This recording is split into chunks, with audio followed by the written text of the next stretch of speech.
Hey traders, it's Stephen Brooks, and today I'm going to share with you the biggest thing that the last 2 trading years have taught me. Now I'm going to go tell you what it is, and I'm going to explain to you why. The biggest thing the last 2 years have taught me personally, and again, you might be a little bit different, but me personally is do not ever fight or go against the Fed. Now, why do I say that? Well, let's go back to October of 2018.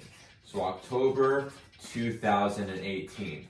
The Fed, while the market was at an all-time high, came out and said they were going to reduce their balance sheet on autopilot. Thus, they were not going to be very supportive of the market. So what happened in that scenario?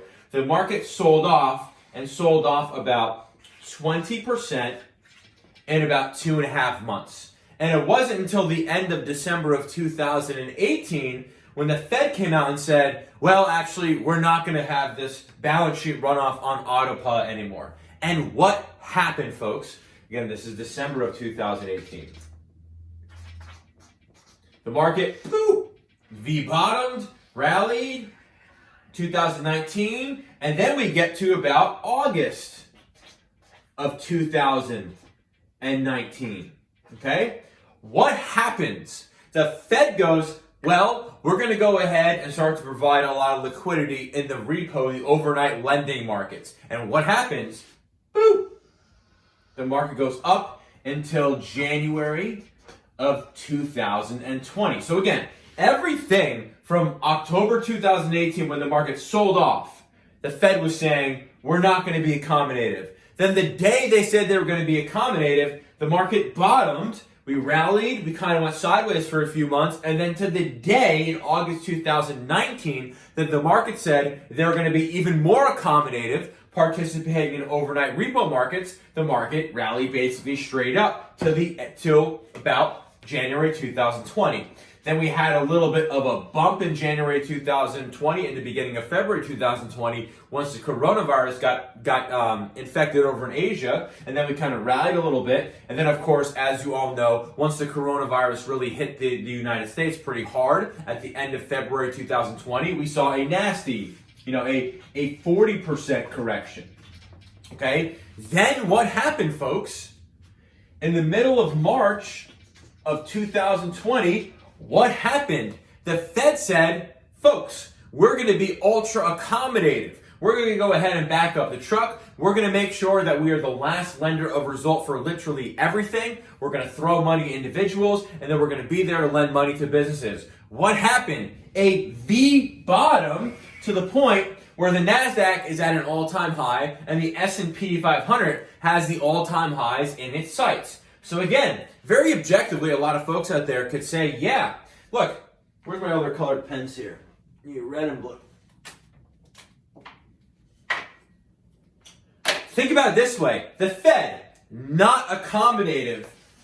Market sold off.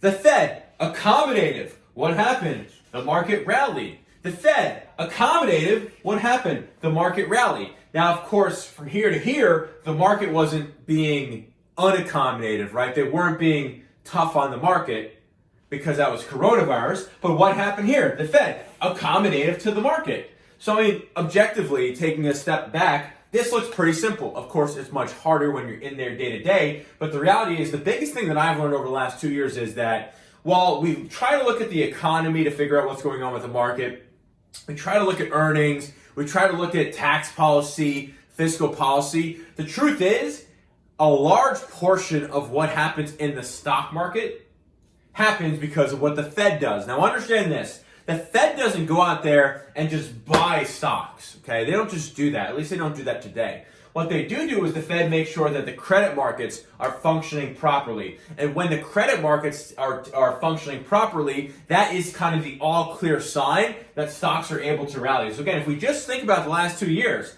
they were not accommodative, the market sold off. They were accommodative, the market rallied. They were accommodative and the market rallied, and they were accommodative and the market rallied. So some of the folks out there that are trying to figure out, hey, we're rallying every day. How is this even possible? And when might the party end? Consider looking and following what the Fed does, right? As long as they are accommodative, it is likely, not 100%, but it is likely that the market will probably at least continue to rally, or worst case, kind of go sideways to slightly down. To me, the big sell signal is going to be if the Fed stops to be so accommodative. So the biggest thing that I've learned in the last 2 years is don't fight the Fed. The majority of the rallies and the sell-offs have come directly from what they are saying. If they are not being accommodative, well, maybe it's not a good time to be long. And if they are being accommodative, maybe it's not a good time to be a seller. Nice and easy, folks.